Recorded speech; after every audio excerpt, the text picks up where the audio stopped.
La palabra de Dios dice así: en el principio era el Verbo, y el Verbo era con Dios, y el Verbo era Dios. Este era en el principio con Dios. Todas las cosas por Él fueron hechas, y sin Él nada de lo que ha sido hecho fue hecho. En Él estaba la vida, y la vida era la luz de los hombres. La luz en las tinieblas resplandece, y las tinieblas no prevalecieron contra ella. Hubo un hombre enviado de Dios, el cual se llamaba Juan. Este vino por testimonio, para que diese testimonio de la luz, a fin de que todos creyesen por él. No era él la luz, sino para que diese testimonio de la luz. Aquella luz verdadera, que alumbra a todo hombre, venía a este mundo. En el mundo estaba, y el mundo por él fue hecho, pero el mundo no le conoció. A lo suyo vino, y los suyos no le recibieron. Mas todos los que le recibieron, a los que creen en su nombre, les dio potestad de ser hijos, hechos hijos de Dios, los cuales no son engendrados de sangre, ni de voluntad de carne, ni de voluntad de varón, sino de Dios. Y aquel Verbo fue hecho carne, y habitó entre nosotros, y vimos su gloria, gloria como la del unigénito del Padre, lleno de gracia y de verdad. Amén. Tomen asiento, hermanos, por favor, y damos lugar a nuestro pastor Armando Contreras para que Dios haga uso de su persona a darnos la palabra de hoy. Amén, que así sea. Gracias, hermana. Buenas tardes a los hermanos que están aquí ya en el templo, algunos a los que les tocó venir. No llegaron todos, pero sí ya vemos algún grupo de hermanos aquí presentes.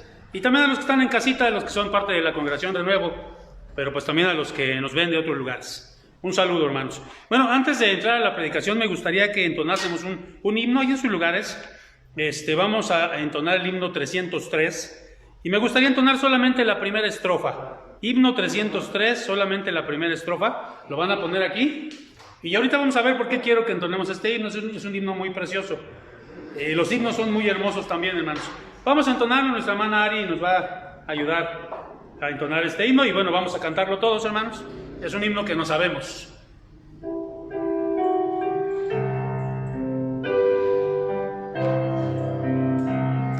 Jesús es mi Rey soberano, mi gozo es cantar su loor. El Rey y me ve al hermano, el Rey y me imparte su amor, dejando su trono de gloria, me vino a sacar de la escoria, y yo soy feliz, y yo soy feliz por él.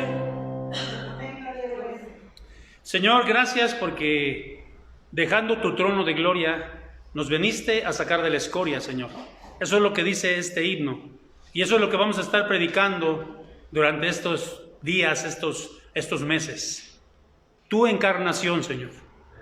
Y rogamos, Padre, que tu palabra santa nos hable, que con respeto la podamos escuchar, tanto los que estamos aquí presentes como los que están en casita, que podamos centrarnos y enfocar nuestra atención, Señor.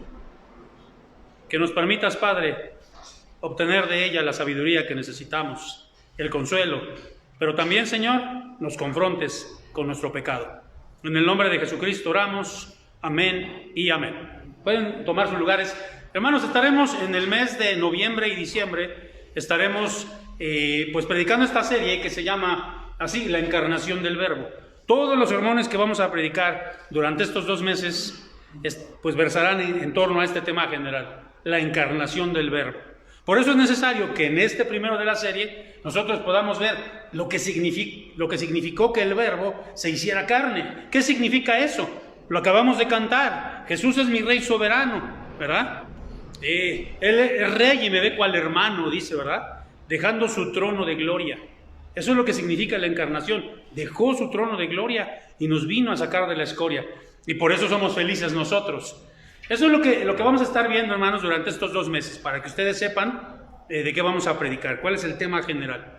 Así que el Adviento, el Preadviento, el Adviento y la Navidad versarán en torno a la encarnación del Verbo. Vamos, hermanos, por ejemplo, vamos a darle uno aquí a la... Ustedes saben que Dios hizo la creación, la hizo de materia. Por ejemplo, si yo tomo esta base, este pedestal, pues es materia, lo puedo tocar, lo puedo sentir. Este atril también, esta mesa, de igual manera, esta botella, están hechos de materia, es algo material, porque lo puedo tocar, lo puedo ver, lo puedo sentir, a veces hasta lo puedo oler. Y sabemos que hizo la materia de átomos, ¿verdad? Nosotros sabemos eso. Ahí tenemos un átomo y sabemos, los científicos, los físicos se han dado cuenta o han estudiado que esta materia está formada por átomos y los átomos tienen electrones, neutrones, protones. Y la física cuántica moderna dice que incluso se divide en partes más pequeñas, neutrinos, y yo no sé mucho de eso. Pero la materia es algo que podemos tocar, que podemos palpar. Esa es la materia inerte, porque esta materia, pues yo no la puedo, no está viva, pues. Pero sí la puedo tocar. Incluso hay una máxima, ¿verdad?, en física que dice que la materia ni se crea ni se destruye, sino simplemente se transforma. Nosotros no podemos hacer materia. Por ejemplo, las personas que están queriendo clonar a un ser humano, pues no están haciendo vida. Lo que están haciendo es, o intentan hacer, es copiar vida. Porque la materia no se crea, solo Dios es el creador de la materia. Y no se destruye, no se puede destruir, solo se transforma la materia. Por ejemplo, si yo fundo esto, si yo fundo este pedestal que es de metal y hago un anillo, pues no se destruyó la materia, solamente se transformó. Pero también hizo Dios, aparte de que hizo materia inerte, también hizo materia orgánica. Y vamos a darle uno más aquí y vamos a ver cómo Dios hizo también la materia orgánica.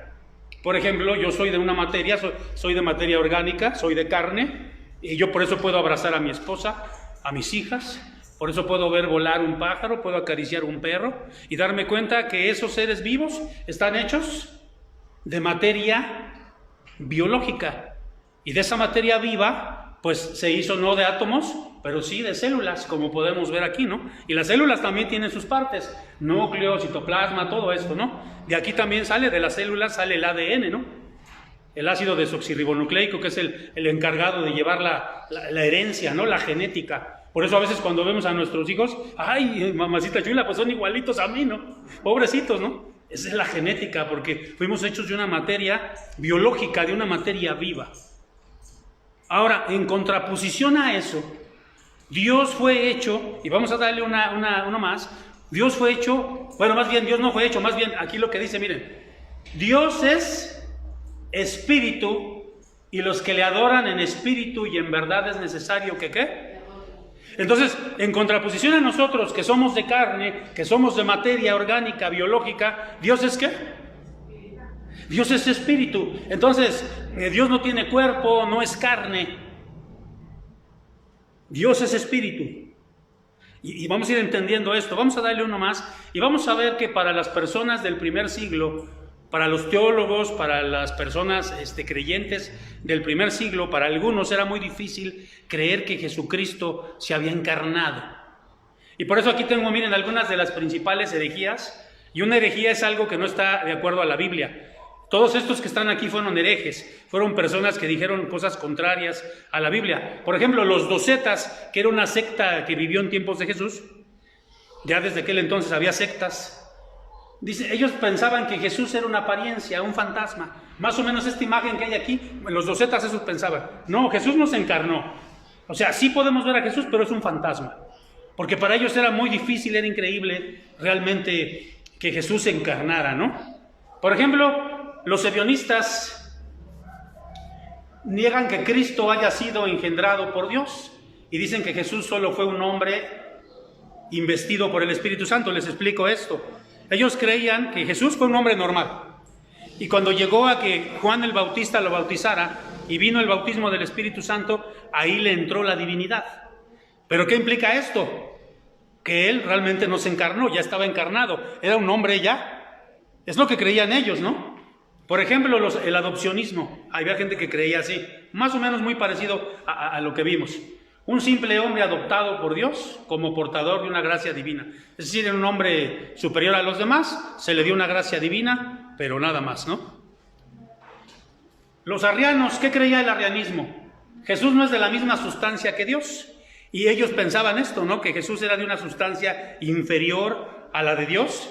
Y entonces ellos decían, pues Jesús no es Dios, Jesús es un demiurgo, Jesús es un Dios menor. Es lo que creían ellos, ¿no? Y finalmente los monofisitas solo creían en la naturaleza divina de Jesús. No creían que tuviera una naturaleza humana. Entonces, si se dan cuenta, todos estos negaban que Jesús hubiese encarnado. Algunos lo veían o muy divino o algunos muy humano. Pero el credo de Calcedonia declaró a Jesucristo totalmente Dios y totalmente hombre, de la misma sustancia del Padre. Fue engendrado por el Padre. Ahora, ¿qué significa todo esto? Vamos a darle uno más aquí. Vamos a ver, Jesús al encarnarse nos mostró al Padre. Y yo les preguntaría, ¿ustedes han visto a Dios alguna vez? Y si a lo mejor ustedes pueden decir, a lo mejor, pues sí, hermano, alguno podría decir sí. Y yo les diría, pues hermano, ¿de cuál fumó? O anoche cenó mucho, ¿o qué? Porque la Biblia dice, fíjense lo que dice, Juan 1:18, a Dios nadie, ¿qué dice? Nadie ha visto a Dios, hermanos, nadie, jamás ha visto nadie a Dios. Y ustedes me pueden decir, no, sí, en el Antiguo Testamento dice que Moisés lo vio. Bueno, vamos a ver, hermanos, porque dice aquí, nadie ha visto a Dios jamás. El unigénito Hijo que está en el seno del Padre, a Él le ha dado a conocer. Entonces, cuando Jesucristo se encarnó, nosotros pudimos conocer a Dios. Ahora, vamos a ver esto, miren, ahí hay un pasaje en Éxodo 33:23. Fíjense lo que dice. Después, aquí más bien no se supone, está hablando Dios con Moisés. Dice, después apartaré mi mano y verás mis espaldas, pero no se verá mi rostro. Ya ve, sí, Moisés, Dios le dejó ver. ¿Qué dice ese versículo? Sus espaldas. Pero no pudo ver el rostro, pero sí sus espaldas. Ahora, yo les he dicho en otras ocasiones que aquí se usa un término en teología que es el antropomorfismo. ¿Qué significa eso? Que nosotros en nuestro lenguaje finito como seres humanos no hallamos o no tenemos una manera de expresarnos de Dios más que la humana. Y por eso es que habla de Dios como la mano de Dios, como el rostro de Dios, como la espalda de Dios. Pero eso no significa, porque ya vimos, ¿verdad? Que Dios es espíritu. Dios no tiene forma, no tiene manos, no tiene brazos. Dios es espíritu. Pero cuando nació Jesucristo, entonces conocimos a Dios. Fíjense lo que dice Hebreos 1:3. El cual siendo el resplandor de su gloria, está hablando de Jesucristo. Jesucristo es el resplandor de la gloria de Dios y la imagen misma de su sustancia, es decir, Jesucristo es de la misma sustancia que Dios y quien sustenta todas las cosas por la palabra de su poder. Entonces, ¿en dónde conocemos nosotros a Dios? En Jesucristo, pero tampoco físicamente, sino lo vemos en la manera en que Jesucristo actuaba, en su misericordia, en su amor, en que no pecaba. En todos los atributos que tuvo Jesucristo son los mismos atributos de Dios el Padre. Miren, incluso aquí podemos ver, no se alcanza a ver muy bien, pero muchos se imaginan a Dios de esta manera. Se ha hecho, por ejemplo, a veces se le ha preguntado a las gentes, ¿cómo te imaginas a Dios? Y uno dice, no, me lo imagino como un viejito barbado, todo blanco, vestido de blanco. Así se imaginan a Dios. ¿Por qué creen que la gente se imagina a Dios de esa manera? Pues porque nuestra mente humana no puede imaginarse de otra manera, ¿no? Más que en términos humanos. Ahora, vamos a ver, hermanos, ahora sí ya vamos a entrar en los puntos de la predicación. El verbo se hizo materia, eso es lo que estamos viendo. ¿Qué significó que Jesús se encarnara? Ese verbo se hizo materia. Y miren, quiero leer, ya lo leímos aquí, ese no está ahí ese versículo, pero quiero leer aquí, hermanos. Vamos a leer Juan, capítulo 1, y voy a leer solamente versículos del 1 al 3. Escuchen lo que dice. En el principio era el verbo, y aquí el verbo es Jesucristo, y el verbo era con Dios, y el verbo era Dios. Esta palabra verbo significa la palabra logos, y está hablando de Jesucristo, porque acuérdense que en el libro de Génesis, en el primer capítulo, se menciona la Trinidad. Allí estaba el Espíritu, estaba el Padre, y también estaba el Hijo, el logos, el verbo. Y dice el versículo 2, este era en el principio con Dios, o sea, Jesucristo el verbo estaba con Dios. Y fíjense lo que dice el 3, todas las cosas por Él fueron hechas y sin Él nada de lo que ha sido hecho fue hecho. Entonces este verbo que era preexistente, que era etéreo, que no se veía, que era invisible, intangible, se hizo carne. Eso es lo que significa que el Verbo se encarnara, se hizo carne. Al nacer se le dio un cuerpo. Aquí tenemos la imagen, es una imagen muy bonita, ¿no? Bueno, es algo que se imaginaron, ¿no? Pero es una imagen muy bonita, se le dio un cuerpo, se hace carne, con células hechas de materia orgánica, de manera tal que Jesucristo, como lo vamos a ver aquí, sintió todas las necesidades humanas. Vamos a darle uno más. Vamos a ver cómo era el concepto de carne en el Antiguo y en el Nuevo Testamento, lo que significaba, porque si entendemos lo que significaba carne en ese tiempo, vamos a entender también lo que significó que Jesucristo, que era el Verbo, que creó todas las cosas, Él se hiciera carne. Vamos a ver esto, miren, en hebreo la palabra es bazar, ahí dice, como si fueras a un bazar. En griego es la palabra sarx, y en latín es la palabra caro. Eso es lo que eso así podemos traducir de esa manera en las tres partes que nosotros entendemos en el Antiguo y Nuevo Testamento. Pero ¿qué significaba carne? Miren, la primera cosa, en ocasiones en la Biblia se refiere a todos los seres vivos en contraposición a Dios. O sea, tú eres de carne y hueso, y Dios no, Dios es espíritu. O sea, hay una división entre lo que es carne y lo que es el espíritu. Pero también se refiere a la fragilidad y debilidad de los seres creados. Por eso dice en la Biblia, acuérdate de que somos carne, somos frágiles, somos débiles, la carne se enferma, la carne se muere, la carne se pudre.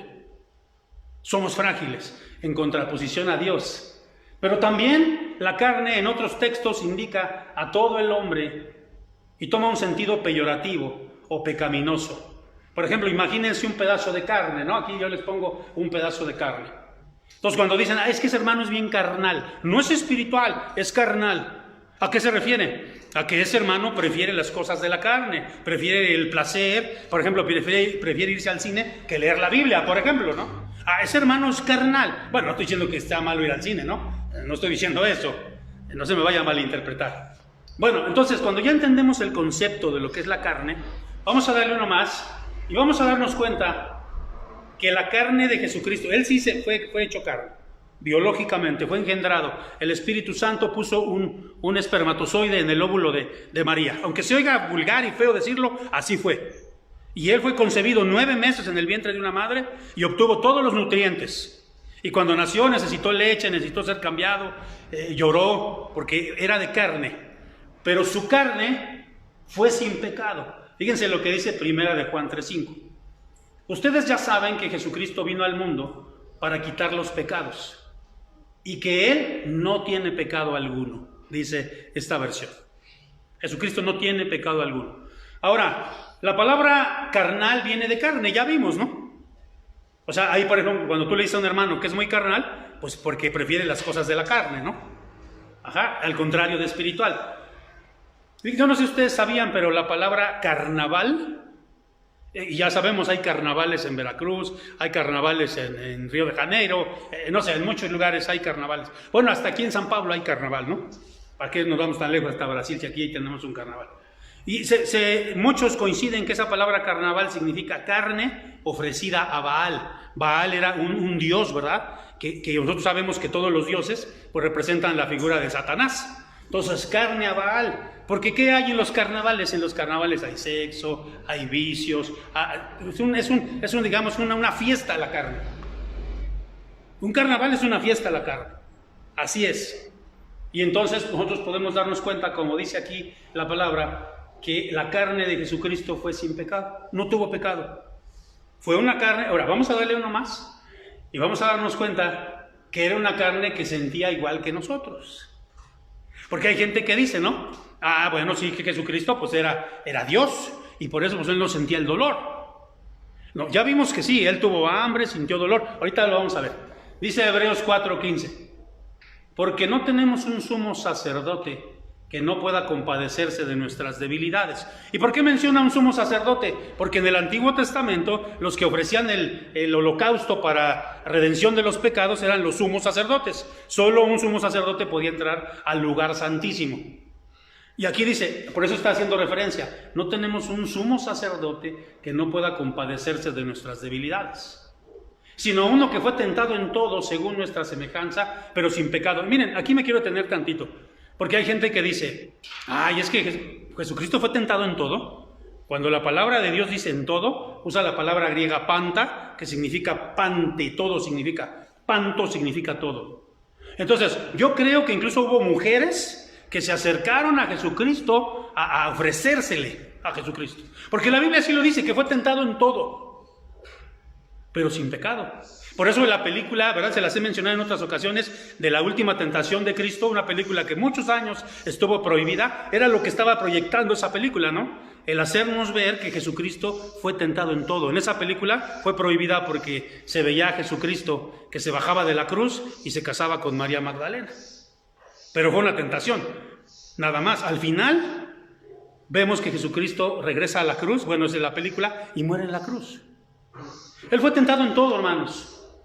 Pasó hambre, pasó sed, vivió todas las flaquezas y tentaciones del género humano, pero sin pecado. Porque no es lo mismo dice que fue tentado en todo, no es lo mismo ser tentado a pecar. Todos somos tentados todos los días. Pero a veces caemos y cedemos en las tentaciones. Él no cedió, nunca. Fue tentado en todo, pero nunca cedió a las tentaciones.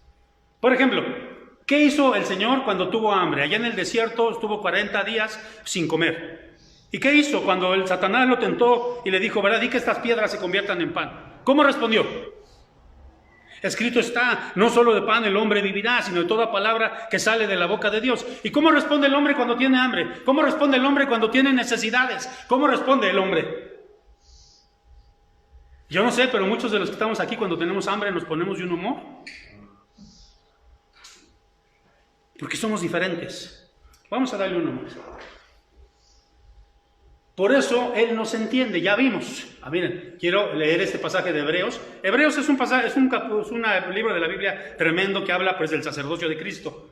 Dice así, pues ciertamente no vino en auxilio de los ángeles. Fíjense lo que dice, sino de los descendientes de Abraham. O sea, no vino a auxiliar a los ángeles, vino a auxiliarnos a nosotros. ¡Qué tremendo! Por eso era preciso que en todo se asemejara a sus hermanos, para ser un sumo sacerdote fiel y misericordioso, al servicio de Dios, a fin de expiar los pecados del pueblo. Por haber sufrido él mismo la tentación, puede socorrer a los que son tentados. Es decir, él los entiende. Vamos a darle uno más y aquí vamos a ver, te voy a hacer varias preguntas. A ver, hermano, ¿tú has llorado? ¿Alguna vez has llorado? Seguramente que sí, todos hemos llorado. Si le hacemos caso a lo que dijo el salmista, no es broma nada más, ¿no? Lo que dijo el filósofo José Alfredo Jiménez, que dice que la vida comienza llorando y llorando se acaba. Todos hemos llorado. Jesucristo lloró también. Lloró por Jerusalén, lloró por su amigo Lázaro, claro que lloró. Cuando estaba cerca de la mujer de la viuda de Naín, que estaba ahí con su hijo, había quedado completamente sola, se acercó y le dijo, mujer, no llores. Pero no se lo dijo de una manera estoica. Ay, hermanos, no lloren, aguántense. Como muchos pastores dicen, el cristiano no debe de sufrir. El cristiano no puede pasar por tristezas. No de esa manera estoica. Jesús le dijo, no llores, porque yo voy a enjugar tus lágrimas. Porque él entendía, porque él lloró también. ¿Alguna vez, hermano, has sido traicionado? ¿Te ha traicionado algún hombre, alguna mujer, algún amigo? Qué feo se siente cuando te traicionan, ¿no? Ayer estábamos con los varones estudiando el libro de Job y veíamos, hermanos, cómo a su misma esposa le dio la espalda a Job. Maldice a tu Dios y muérete. ¿Te ha traicionado alguien a ti? Al Señor Jesucristo lo traicionó uno de sus 12 discípulos. ¿Con un beso entregas al Hijo del Hombre? Fue traicionado también. ¿Alguna vez has pasado hambre y sed? En la cruz. Y lo vimos, ¿no? Tengo sed. Lo vimos ahora en Semana Santa, las 7 palabras, y eso indicaba esa palabra, tengo sed, la naturaleza humana del Señor Jesucristo. Su cuerpo hecho de células, igual que el tuyo y el mío, también tenía sed y tenía hambre. Hermano, ¿has sufrido dolor? ¿Alguna vez has sufrido dolor? Si eres del género humano, si eres carne, por supuesto que sí. Mira, yo decía en el culto precisamente de Semana Santa, el año pasado, de la Semana Santa, hablaba acerca de los sufrimientos de Jesucristo. Y yo ni siquiera sabía, hermanos, cuando yo investigué para hacer esta predicación de los sufrimientos de Cristo, yo ni siquiera sabía que había diferentes clases de dolores. Hay como 7, 8 diferentes clases de dolores: tenebrante, punzante, taladrante. Y un autor decía, Jesucristo sufrió todos los tipos de dolores que hay en la cruz. Así que Él te entiende porque Él también sufrió dolor. Hermano, ¿has pasado por agonía? Y la agonía no tiene que ver, a veces sí, puede que estés en un hospital muriéndote, estás viviendo en una agonía, pero a veces la agonía es espiritual, a veces la agonía es una ansiedad que se siente en el corazón, que se siente en la mente. El Señor Jesucristo, cuando estuvo en Getsemaní, así dice la palabra, estaba en agonía y salían de él como grandes gotas de sangre. ¿Alguien te ha rechazado alguna vez? ¿Alguna persona, alguna mujer, algún grupo te ha rechazado? También el Señor lo rechazaron. A los suyos vino, mas los suyos no lo recibieron. ¿Has perdido seres queridos?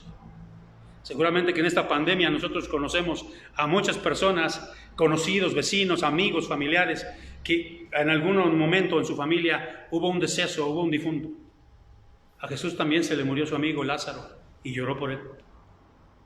De manera tal que Jesucristo, hombre, te puede entender muy bien, porque Él fue hecho como nosotros, de carne, de células, biológicamente, pero su cuerpo fue sin pecado. Vamos a darle uno más. Ahora, ¿qué significa? Ya vimos la primera cosa, lo que significa que el verbo se encarnara, que ese verbo, siendo etéreo, siendo invisible, se convirtió en carne, se hizo materia. Eso significa, ya vimos, pero también significa que se rebajó, se humilló. Y me gusta mucho esta versión, la versión internacional, le puse ahí, miren, quien siendo por naturaleza Dios, no consideró el ser igual a Dios como algo a que aferrarse. Fíjense, y por eso lo pongo en negritas. Por el contrario, se rebajó voluntariamente. Tomando la naturaleza de siervo y haciéndose semejante a los seres humanos, y al manifestarse como hombre, se humilló a sí mismo y se hizo obediente hasta la muerte de cruz. Quizás lo que voy a explicar aquí no es porque son ejemplos humanos, no entendemos la trascendencia de esto, pero es como cuando degradan a alguien de puesto.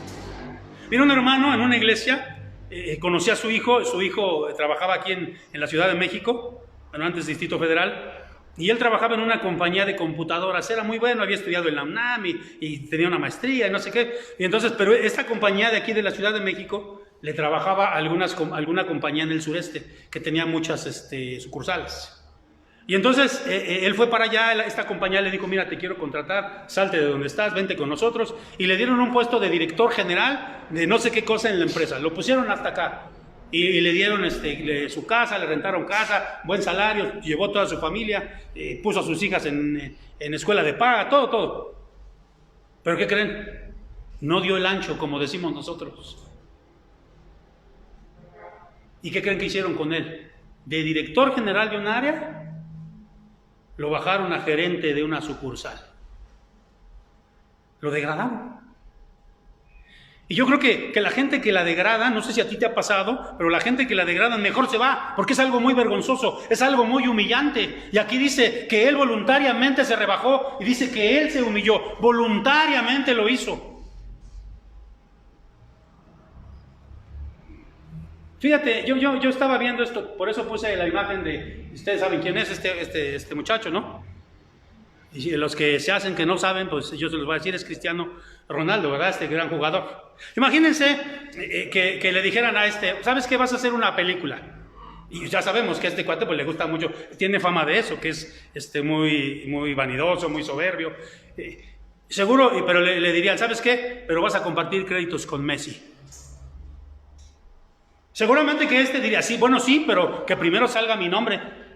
Porque tú sabes, en una película, el primer actor o la primera actriz debe salir siempre en una película primero, porque eso le da cierto estatus, le da reconocimiento de que es mejor actor que el otro. Porque, hermanos, aquí nadie se quiere rebajar, en esta época nadie se quiere rebajar. Todos queremos el estatus, queremos esto, ¿no? Al contrario, que nos reconozcan. Miren, hasta en pastores yo me he dado cuenta que a veces, por ejemplo, cuando va a haber una conferencia de pastores, ¿no? Una serie de conferencias o un congreso y sacan los pósters, pues hay pastores que se andan peleando porque su cara salga primero, su nombre salga primero, porque eso le da más estatus, porque todos queremos los créditos. Y aquí dice algo bien importante, hermanos, y bien hermoso. Él se rebajó voluntariamente. Él siendo Dios por naturaleza. Fíjense, esto contradice a los herejes de aquella época. Decían que no tenían la misma naturaleza que Dios. Ahí dice, siendo por naturaleza Dios, tenía la misma sustancia que Dios. Era Dios. Pero Él no se aferró, hermanos. Y yo les decía que esa palabra que se usa para aferrarse, una vez les decía que es la misma que usan las águilas, ¿verdad? Para las águilas que sacan sus garras y agarran y no sueltan. Un águila cuando agarra una presa no la suelta, hermanos. Él no se aferró, Él soltó su divinidad. Por ti y por mí. Pero vamos a ver la tercera cosa y última, que significa que el Verbo se haya encarnado. Vamos a darle, hermanos. Fíjense qué precioso. Aquí vamos a volver a Juan 1:14. Ya vimos la primera parte, y aquel Verbo fue hecho carne. Ya vimos esa parte, pero dice ahí algo bien importante. Y habitó entre nosotros. Y vimos su gloria, gloria como del unigénito del Padre, lleno de gracia y de verdad. ¿Qué significa? Miren, si yo voy a un diccionario, y hay muchos diccionarios que tú puedes estudiar, por ejemplo, este se llama el diccionario Strong, que traduce del hebreo al español y del griego al español, y lo hace por números, por eso se conoce como los números Strong. Aquí, si tú buscas la palabra habitar, te va a aparecer este número, G4636. ¿Qué significa? Fíjate, ahí literalmente lo copié de lo que dice ese diccionario y lo puse aquí. Significa, ahí, acampar, figurativamente ocupar, como una mansión, o específicamente residir, como Dios lo hizo en el tabernáculo de la antigüedad, símbolo de protección y comunión, extender su tabernáculo, habitar, morar, está presente entre nosotros. Eso es lo que significa la palabra habitar, que Él acampa, y así dice la Biblia, el ángel de Jehová acampa alrededor de los que le temen y los defiende. Así como el tabernáculo en el Antiguo Testamento estaba presente. Ustedes se acuerdan, ¿no? ¿Por qué la gente iba al tabernáculo? Porque ahí estaba la Shekinah de Dios. Y la Shekinah significaba la gloria de Dios. Y se veía un humo, ¿no? Un humo ahí, y se tenían que salir porque no cabían, porque estaba la gloria de Dios, ahí estaba la presencia de Dios. Hermanos, ahora eso ya no es necesario porque Dios habita entre nosotros. Eso es lo que significa. Cuando Él se hizo carne, habitó entre nosotros. Vamos a darle una más. Y miren, vamos a ver cómo los dioses, la diferencia con los dioses paganos. Ahora, nosotros sabemos que los dioses paganos no existen. El único Dios que existe es el único Dios vivo y verdadero. Los demás dioses, los santos, las vírgenes, los dioses, por ejemplo, del panteón grecorromano, fueron construcciones humanas. El hombre los construyó. Pero aún así, fíjense, por ejemplo, la mitología griega, o la mitología greco-romana, la latina o griega, por ejemplo, pensemos en Zeus, ¿en qué otros dioses se acuerdan ustedes? No sé, dioses o semidioses, Morfeo, Baco, no sé, todos esos dioses eran dioses que no podían habitar con los seres humanos. A veces bajaban, dice la mitología, que a veces bajaban del panteón. Y fíjense, por eso yo les he mencionado que no es bueno decir cementerio, la palabra panteón, porque panteón significa el lugar de todos los dioses. Panteos, todos los dioses. Entonces, cuando ellos tenían un lugar en el Olimpo, tenían su panteón donde estaban todos los dioses, esa era la mitología griega, bajaban, por ejemplo, Zeus bajaba y les hacía algún milagro o algún favor, pero a veces también les hacía maldades. Por ejemplo, esos dioses luego tenían relaciones sexuales con los humanos y salían semidioses. Bueno, es toda una mitología, ¿no? Pero para que nosotros podamos entender que para la concepción humana es muy difícil que un Dios pueda habitar entre nosotros. Pero aquí dice, y Él habitó entre nosotros, ese tabernáculo, Él está con nosotros, cuidándonos. ¿Sí leyeron lo que yo leí aquí? Vamos a darle uno más, hermano. Por eso uno de sus nombres es Emmanuel. Y aquí no vamos a hablar, no vamos a buscar ese versículo, pero ustedes saben que Emmanuel es el nombre precioso que en un tiempo le pusieron a muchos niños en las iglesias, que ya de veras ya tiene mucho tiempo que no escucho ese nombre, pero ese nombre significa Dios con nosotros. Es un nombre precioso, Dios con nosotros. Todos los nombres que llevan al final Él, por ejemplo, Uriel, Gabriel, Abel, todos esos nombres tienen el prefijo de Dios, tienen que ver algo con Dios. Y aquí es Dios con nosotros. Fíjense lo que dice Mateo 28:20. Estamos ya casi por terminar. Dice así, este pasaje lo dijo el Señor Jesucristo a su iglesia, a sus discípulos, cuando Él iba a ascender, cuando se iba al cielo. Dice así, enseñándoles que guarden todas las cosas que os he mandado. Aquí mandó a ser discípulos, ¿no? Y nos mandó a que les enseñásemos todo. Y he aquí, yo estoy con vosotros todos los días hasta el fin del mundo. Yo estoy con vosotros todos los días. La gente tiene necesidad de un ídolo, tiene necesidad de una imagen, porque si no está la imagen, sienten que Dios no está con ellos.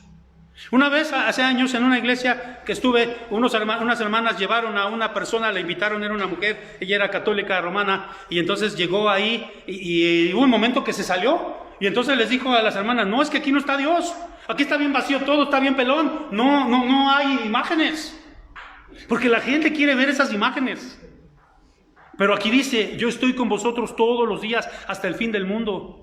Porque el Verbo se hizo carne y habitó entre nosotros. Eso es lo que vamos a celebrar en estos meses. Eso es lo que significa la Navidad. Que Él nació, que Él se encarnó. No vamos a celebrar a Santa Claus ni nada de eso. Vamos a celebrar que nació Jesucristo, que se encarnó y que vive entre nosotros.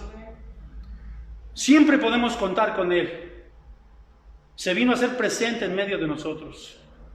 Aquí quizá el ejemplo que pongo aquí no sea muy válido. Nuevamente usamos el lenguaje humano. Es como aquel maestro, ¿no?, que visita a sus alumnos, que los entiende, que no solo les deja tarea y los regaña, que va y los visita. No sé cuántos vieron esa película de Cantinflas del profe. Era un profesor que se encarnaba en ellos, ¿verdad? Iba a sus casas y se interesaba por ellos. Quizá el ejemplo no sea un ejemplo muy correcto, pero quizás es el único que encontré. Y vamos a darle uno más. Y aún, hermanos, cuando el Señor Jesucristo ascendió, no nos dejó solos. Fíjense lo que dice Juan 14:26. Pero el Consolador, y aquí está hablando del Espíritu Santo, y usa la palabra paracleto, que es la palabra paracaleo, y ahorita les explico qué significa. El Espíritu Santo, a quien el Padre enviará en mi nombre, les enseñará todas las cosas, y les hará acordar todo lo que les he dicho. Ya me han oído decirles, me voy, pero vuelvo a ustedes. Si me amaren, se alegrarán de que voy al Padre, porque el Padre es más grande que yo. Fíjense qué tremendo. Esa palabra paracleto o paracaleo, que cantamos un himno, ¿no? El gran paracleto cantamos en el himno, es el Espíritu Santo. Esa palabra paracaleo se usaba, ya lo dije una vez, para los abogados, que en la época de los romanos eran como los abogados, diríamos ahora, cuando no tienes dinero para pagar un abogado, ¿cómo se le llama? De oficio, ¿no? El Estado te da un abogado de oficio. Cuando estás solo, cuando te han dejado todos. Paracaleo significa el que está a tu lado. Cuando el Señor Jesucristo se fue, ascendió, nos dejó el Espíritu Santo. Por eso nosotros no tenemos necesidad de ninguna imagen, porque Dios está donde está, hermanos, en nuestros corazones, en nuestras vidas, cuidándonos, protegiéndonos. Eso significa que el Verbo se hizo carne. Vamos a orar. Padre, gracias porque te encarnaste. Bueno, mandaste a tu Hijo para que se encarnara y a través de Él pudiésemos ver tu gloria. Gracias, Señor, porque ese Verbo preexistente que creó todas las cosas no se aferró, dejó su divinidad y Él voluntariamente se rebajó, se humilló para venir y salvarnos de nuestros pecados, de nuestros delitos. Gracias, Señor, porque sabemos ahora que tú eres un Dios que nos entiende, que nos comprende. Gracias por tu palabra santa, Señor, porque siempre nos habla de diferentes maneras. En el nombre de Jesucristo oramos, amén y amén. Y así puestos de pie, les pido nuevamente en su casa que entonemos la primera estrofa del himno 303. Y ahorita va a cobrar otro sentido, yo estoy seguro. Primera estrofa del himno 303. Y le pedimos al hermano que nos la ponga aquí y a la hermana que nos la entone, por favor.